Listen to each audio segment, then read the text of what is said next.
Собранието да го разреши државниот јавен обвинител Љупчо Коцевски. Ваква одлука донела владата на денешната седница, а во образложението наведува дека Коцевски сторил професионални грешки со кои се нарушила ефикасноста на јавното обвинителство.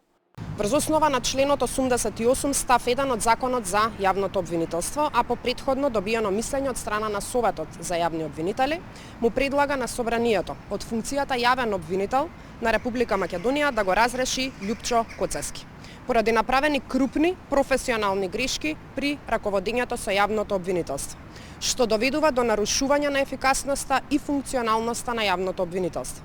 Неовластено изнесување на информации и податоци за судски предмети, со што ја повредил обврската за заштита на тајноста на постапката согласно закон. Коцевски пак во изјава за медиумите неколку часа пред да биде објавен предлогот за негово разрешување, рече дека тоа е политичка одлука. Смета дека единствено основ за негово разрешување е тој да има направено тешка дисциплинска повреда, која според Коцевски не ја утврдил Советот на јавни обвинители. Тоа е нивна политичка одлука, јас и понатаму ќе работам правилно, законито, честно, така да околу тој дел немам што повеќе да кажам. Согласно законот, важечкиот закон, јас треба да сторам тешка дисциплинска повреда.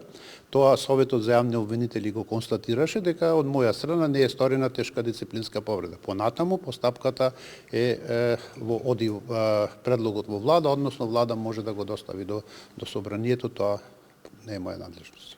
Постапката за разрешување на Коцевски владата ја почна во февруари, но по пожарот во Кочани го стопираше процесот. Во меѓувреме, Советот на јавни обвинители даде негативно мислење на предлогот за разрешување, а за тоа ја информираше и владата.